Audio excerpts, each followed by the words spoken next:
Well, welcome everybody. Good morning. Still morning. Thanks for being here, for coming to Baltimore.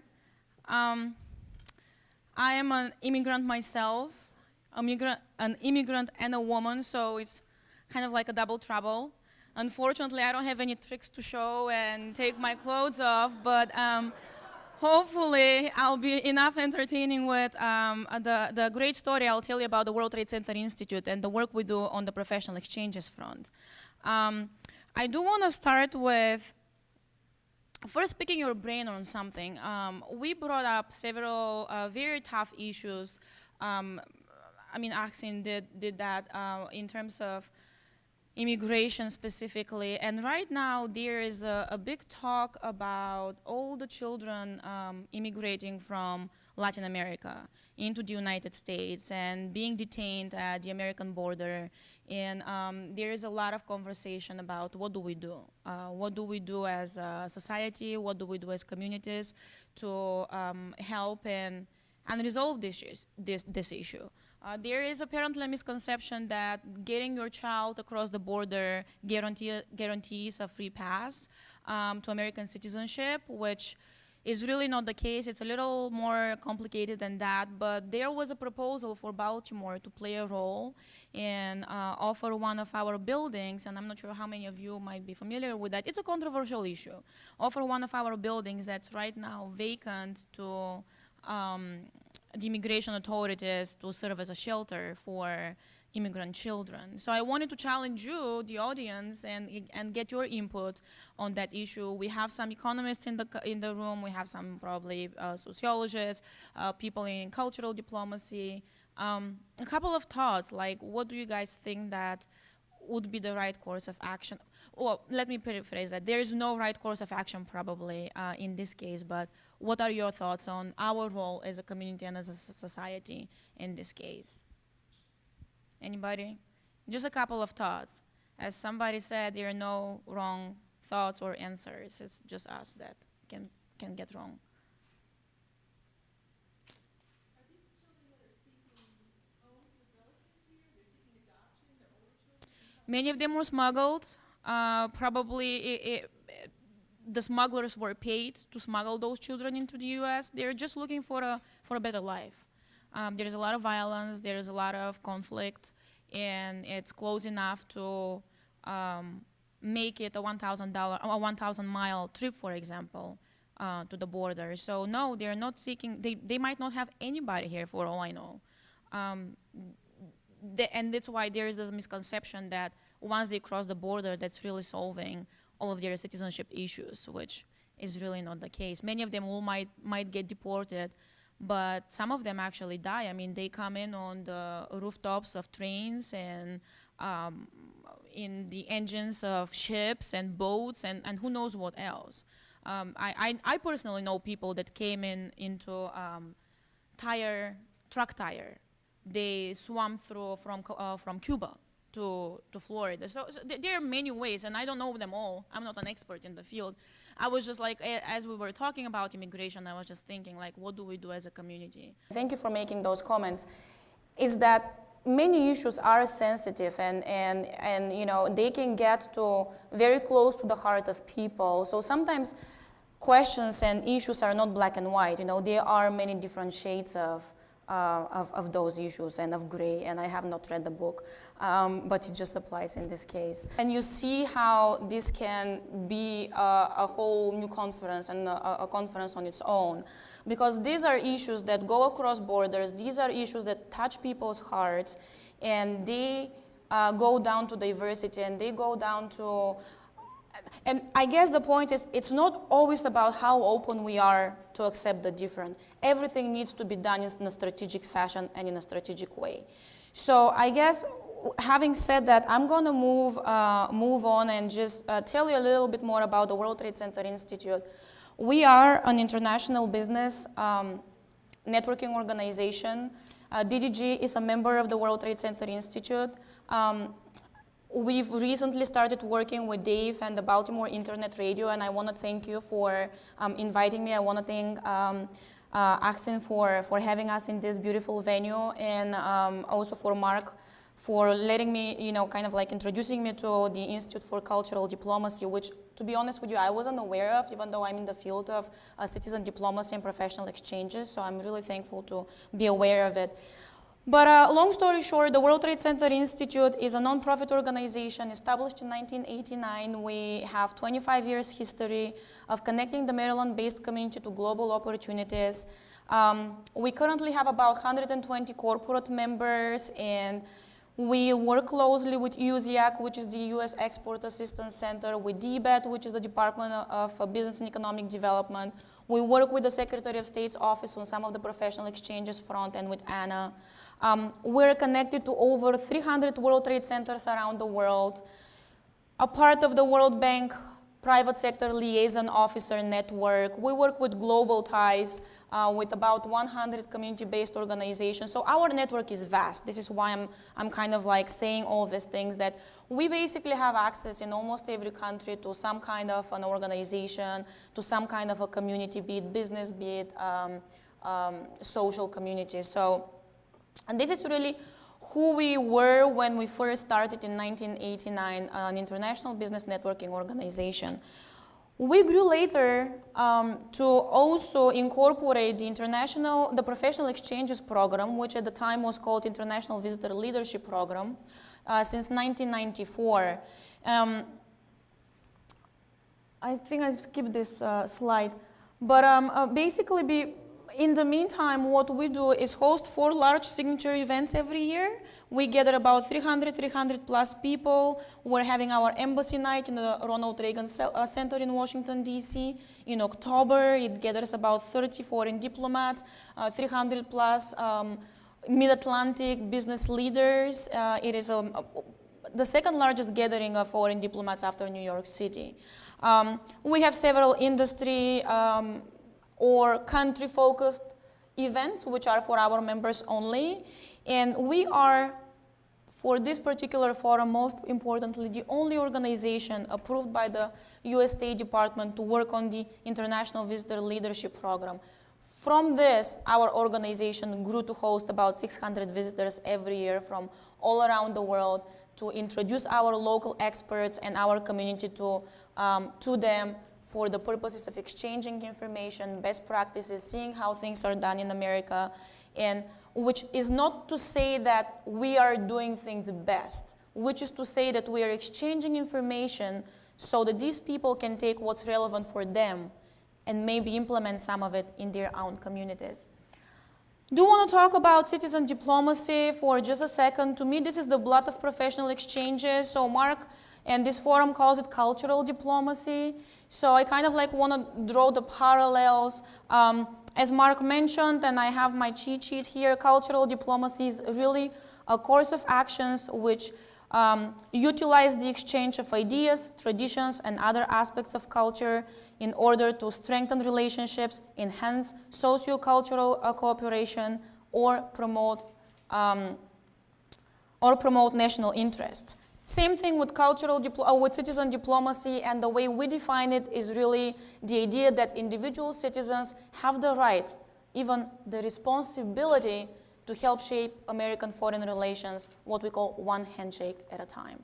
So it's really going down to promoting the interests of American people and of American diplomacy, and through this concept of mutual understanding, of having this people-to-people exchanges and understanding each other. We want to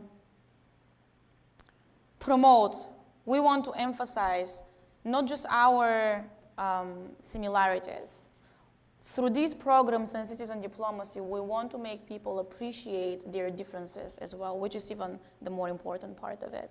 I have a couple of quotes. As I mentioned, we host about 600 visitors every year, and the transformation in them is amazing to see them from day 1 to day 21. Some of them stay for three weeks, some programs through USAID.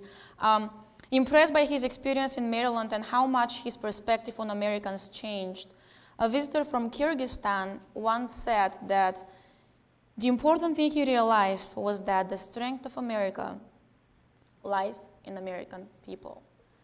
And this quote stayed with me. I mean, it stayed with me because it's so true, and it's so true not just for America. It's true for really every country. As Axin said, you know, it's not the government it's not the people that other peoples do not approve of and do not like. It's the government.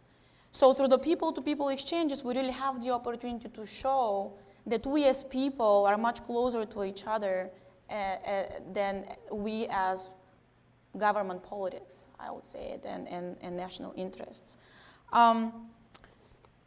So it does go back to the appreciation of differences and appreciations of cultures.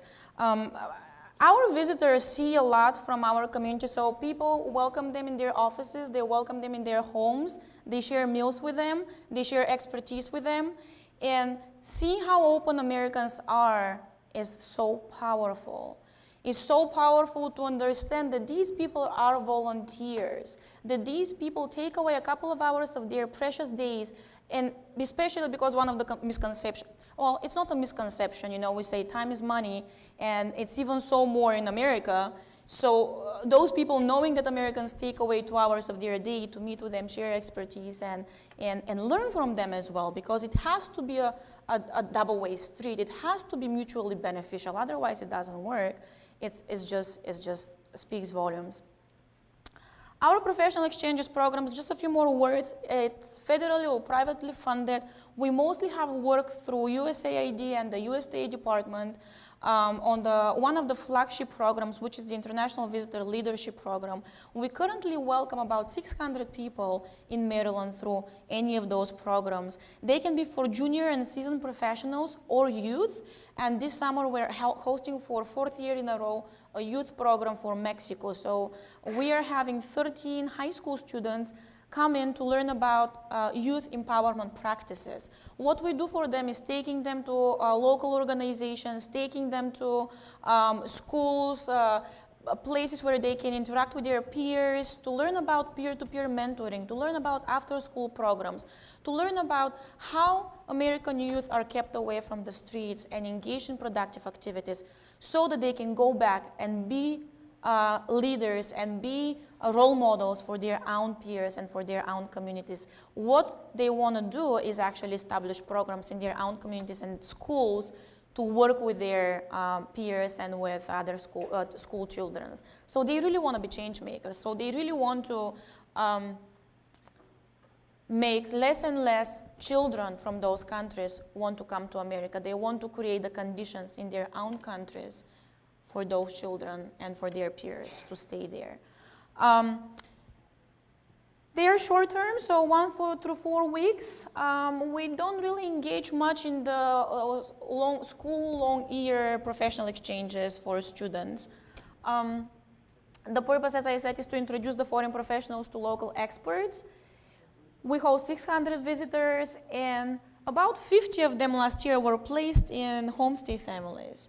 And the cultural component is just as important as is the professional exchange component, because the cultural component is really what we're talking about here today. It's the people-to-people exchange, and it's seeing how Americans live, seeing how Americans care about their families, their children, their relatives. You know, we have the same feelings, we have the same core values as people in every other country. We go to church every Sunday, we worship some power that's bigger than us, that's stronger than us, and we give back to our communities, and we volunteer. And the concept of volunteerism is what really impresses some of these visitors. It's still a concept that is getting picking up speed in many countries.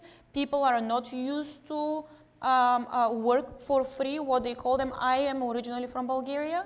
I come from a country where we were, well, I wasn't, but say my parents were made to go and work into factories under the pretense of, you know, helping the country, the economy, the party, the whatever it was.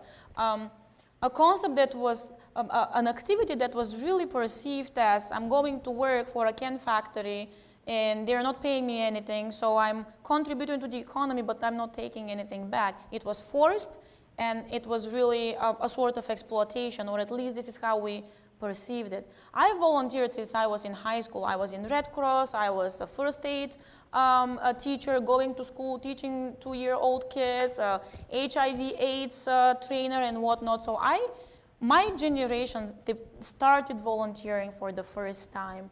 And my parents showed resistance at first. They said, like, why are you doing this? What are you getting out of it? It's here what you're getting out of it.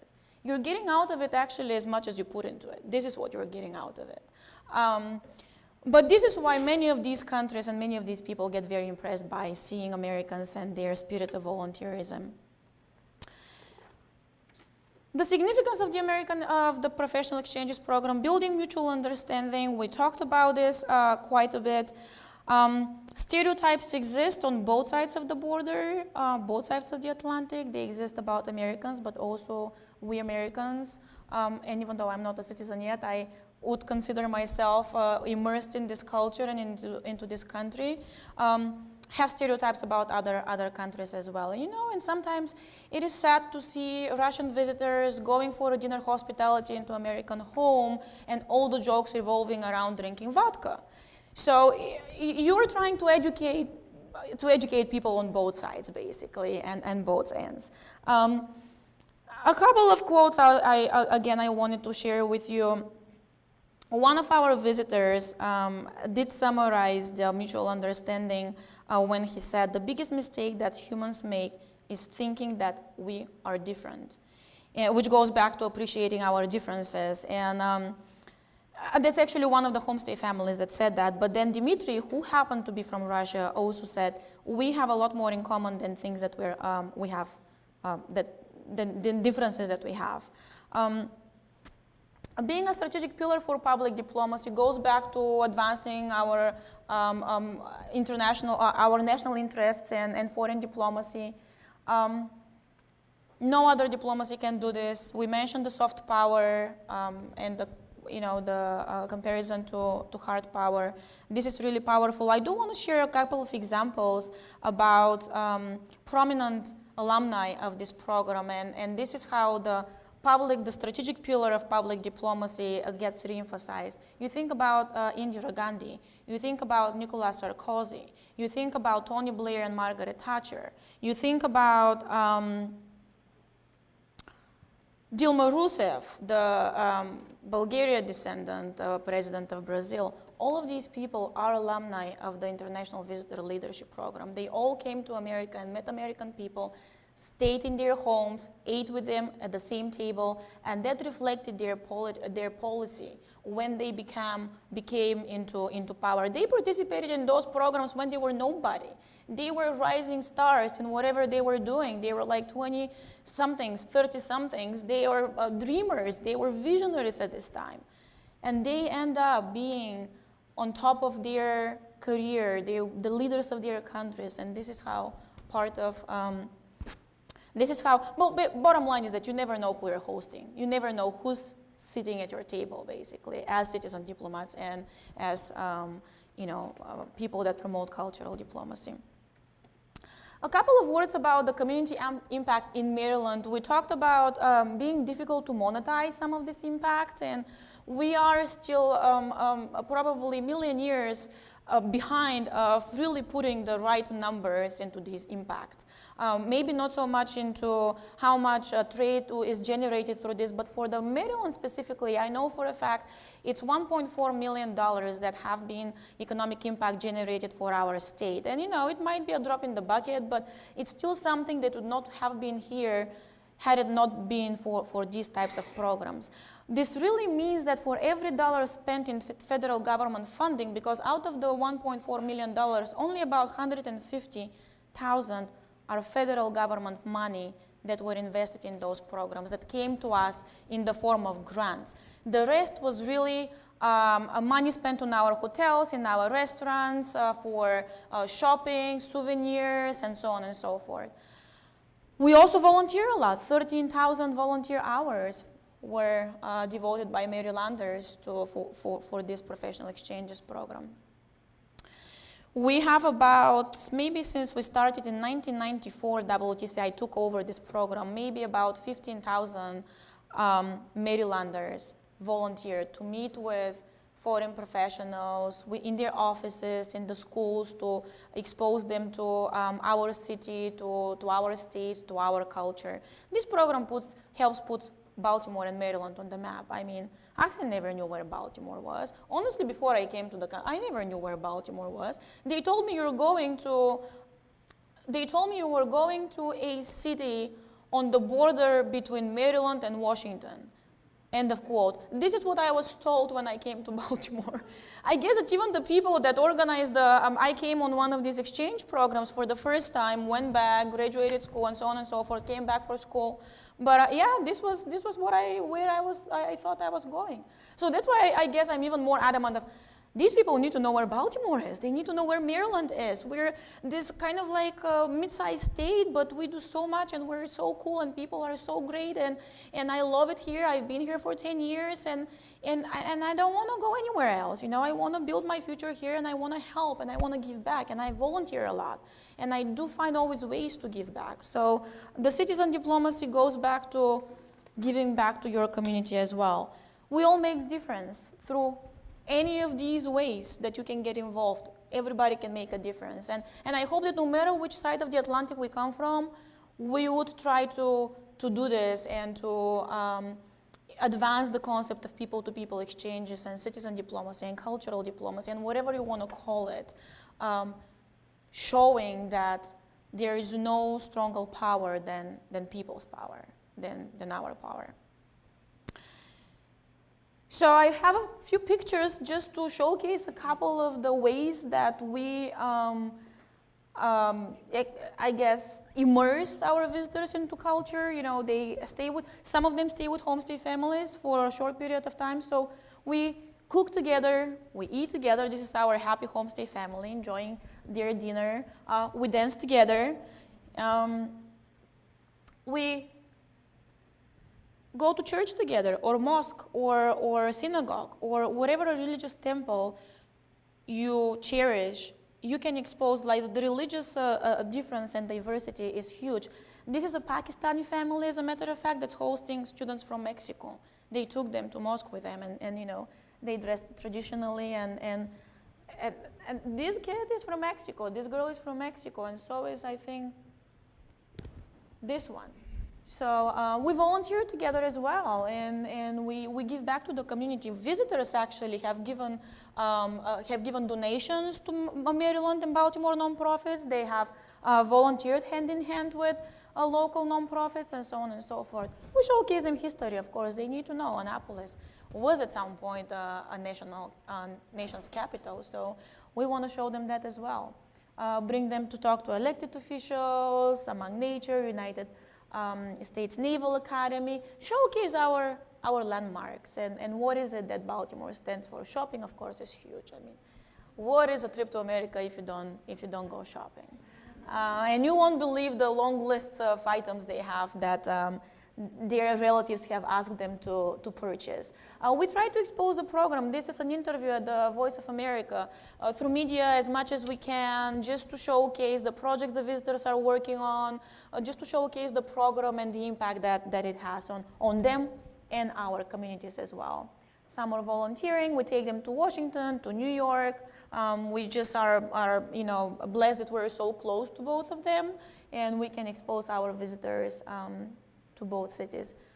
More volunteering and questions. There is a presidential initiative which is called Young African Leaders, which brings in hundreds, if not thousands at this point, young people from Africa. It was just started this year, and I was mentioning earlier to somebody, there are 25 young leaders from Iraq, currently at Morgan State University. It's 500 of them at 20 different universities around the United States. Next year, they will be 500 again, and in 2016, 1,000. But this program started originally as Young African Leaders, and it's still going on. In terms of expansion, and I understand federal grant money might not always be available, WTCI did work with the University of Jos in Nigeria last summer We brought in 7 mass communication students. We did go and volunteer with them. Some of them, despite of their concentration in mass communication, had interest in volunteering, and I know they started different community organizations back home in the field of agriculture, and some working with girls and so on and so forth. So things are going on, and if you're interested, please email me. There is my contact information.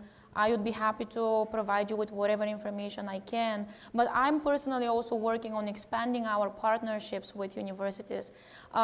Which brings me, I did not mention this, but it sounds like there's so much money put into foreign aid and professional exchanges in general, and sometimes the American public, and especially the people that still are not as open-minded as we would like them to be, are discontent and kind of like do not like the fact that Americans are spending so much money in foreign aid. As a matter of fact, the international affairs budget is only 1% of the entire federal budget.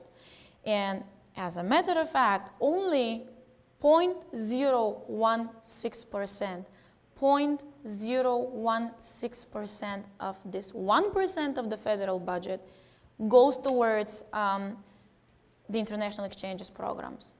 All of the U.S. State Department's international exchanges programs. So it's really, in some countries, I know European funders actually and aid agencies do a lot more than does the United States, but there are resources.